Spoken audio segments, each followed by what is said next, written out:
Hi అండి, అందరికీ నమస్కారం. అందరూ ఎలా ఉన్నారు? నేనైతే చాలా బాగున్నాను. మరి ఒక మంచి వీడియోతో మీ ముందుకు వచ్చాను. మీరందరూ బాగుండాలని మనస్ఫూర్తిగా కోరుకుంటున్నానండి.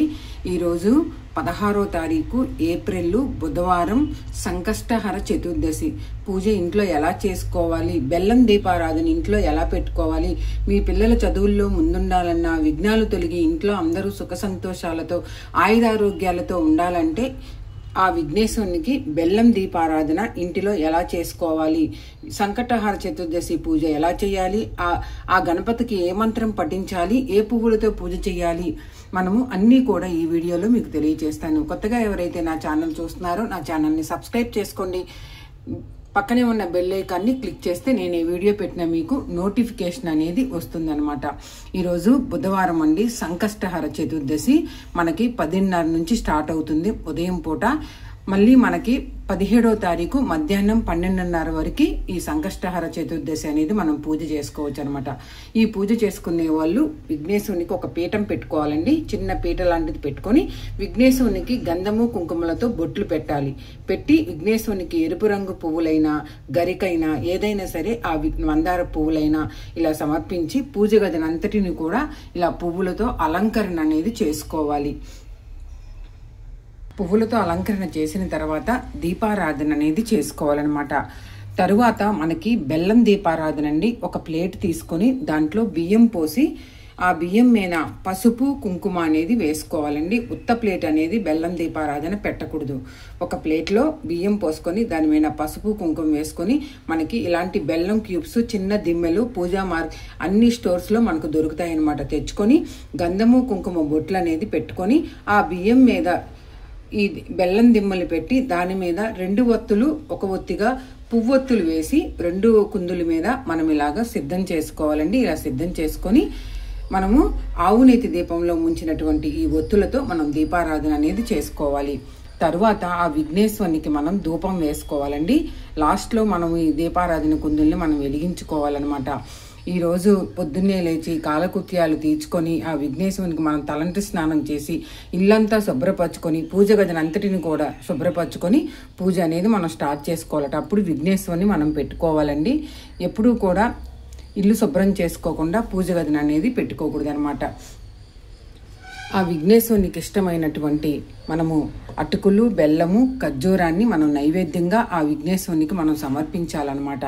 విఘ్నాలు తొలగి అందరూ సుఖ సంతోషాలతో ఉండాలంటే విఘ్నేశ్వరుని సంకష్టహర చతుర్దశి రోజు బెల్లం దీపారాధన చేస్తే కూడా చాలా చాలా మంచిదన్నమాట.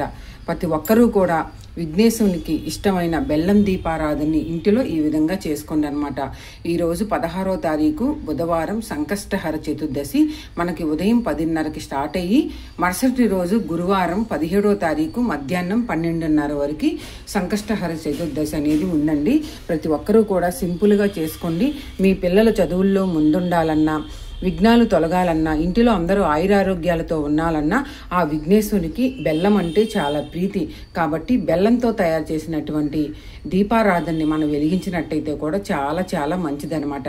ప్రతి ఒక్కరూ కూడా విఘ్నాలు తొలగి సుఖ సంతోషాలతో ఉండాలంటే ఆ విఘ్నేశ్వరునికి బెల్లం దీపారాధన అనేది వెలిగించండి. విఘ్నాలు తొలగి అందరూ సుఖ సంతోషాలతో ఉంటారనమాట. ప్రతి ఒక్కరూ కూడా ఈ సంకష్టహర చతుర్దశి రోజు విఘ్నాలు తొలగి సంతోషంగా ఉండాలి అంటే బెల్లం దీపారాధనని ప్రతి ఒక్కరూ వెలిగించి విఘ్నేశ్వరునికి అటుకులు, బెల్లము, ఖర్జూరాన్ని నైవేద్యంగా సమర్పించినట్టయితే మీ కష్టాలు తొలగి విఘ్నాలు తొలుగుతాయన్నమాట. అంతేకాదండి, ఈ సంకష్టహర చతుర్దశి రోజు మనం ఓం గం గణపతియే నమః అన్న మంత్రాన్ని 108 సార్లు జపించినట్టయితే మీ కష్టాలు తొలగి విఘ్నేశ్వరుడి అనుగ్రహం అనేది ఉంటుందన్నమాట.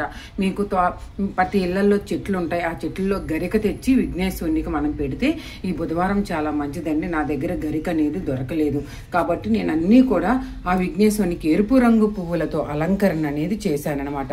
ఎందుకంటే విఘ్నేశ్వరునికి ఎరుపు రంగు పువ్వులతో పూజ చేసి బెల్లం దీపారాధన చేస్తే ఈ సంకష్టహర చతుర్దశి రోజు చాలా చాలా మంచిదండి. దీన్ని విజయ దీపం అని కూడా అంటారు. ఇంకా తిరుగు అనేది ఉండదు. ఎందుకంటే విఘ్నేశ్వరునికి బెల్లం దీపం అంటే చాలా ప్రీతి అనమాట. ఈ విధంగా ప్రతి ఒక్కరూ కూడా ఈ సంకష్టహర చతుర్దశి మనకి నెలలో ఒకసారి వస్తుందండి. ఈ రోజు కుదరని వాళ్ళు నెక్స్ట్ మంత్లో కూడా మీరు ప్రతి నెల కూడా సంకష్టహర చతుర్దశి రోజు ఏ వారం అయితే వచ్చిందో ఆ రోజు విఘ్నేశ్వరునికి బెల్లం దీపారాధన చేసి గరికను సమర్పించి ఎరుపు రంగు పువ్వులతో పూజ చేసి అటుకులు బెల్లము ఖర్జూరం ఎరుపు రంగు పువ్వులతో పూజ చేసి అటుకులు బెల్లము ఖర్జూరాన్ని నైవేద్యంగా పెట్టి ధూపం వేసి పూజ చేసినట్టయితే మీ కష్టాలన్నీ కూడా తీరి ఆ విఘ్నేశ్వరుని అనుగ్రహం అనేది ఉంటుందండి. ఎగ్జామ్స్ అవుతున్నాయి పిల్లలకు బాగా, ఆ ఎగ్జామ్స్ టైంలో కూడా మీరు ఈ పూజ చేస్తే బెల్లం దీపారాధన విఘ్నేశ్వరుని అనుగ్రహం ఉండి మీ పిల్లల చదువుల్లో ముందుంటారనమాట. ప్రతి ఒక్కరూ కూడా ప్రతి నెలలో వచ్చే సంకష్టహర చతుర్దశి రోజు చక్కగా ఇలా బెల్లం దీపారాధన చేస్తే కూడా చాలా చాలా మంచిది. విఘ్నేశ్వర టెంపుల్లో విఘ్నేశ్వరుని టెంపుల్లో బెల్లాన్ని కూడా నైవేద్యంగా మీరు పెట్టినట్టయితే కూడా విఘ్నాలు తొలగి అందరూ సుఖ సంతోషాలతో ఉంటారనమాట. చూశారు కదండి, ఈ సంకష్ట చతుర్దశి బుధవారం 16వ తారీఖు ఉదయం 10:30 నుంచి మరుసటి రోజు గురువారం 17వ తారీఖు వరకు 12:30 వరకు మధ్యాహ్నం ఉందండి సంకష్టహర చతుర్దశి. ప్రతి ఒక్కరూ కూడా పూజ చేసుకుని ఇవాళ చేయలేని వాళ్ళు రేపు చేయండి. 17వ తారీఖు గురువారం మధ్యాహ్నం 12 వరకు ఉందండి. ఈ ఏప్రిల్ నెల 2025 ప్రతి ఒక్కరు పూజ చేసుకొని ఆ విఘ్నాలు తొలగి ఆ విఘ్నేశ్వరుని అనుగ్రహం పొందాలని మనస్ఫూర్తిగా కోరుకుంటున్నానండి. ధన్యవాదాలు. ఒక మంచి వీడియోతో మేము ముందుంటాను.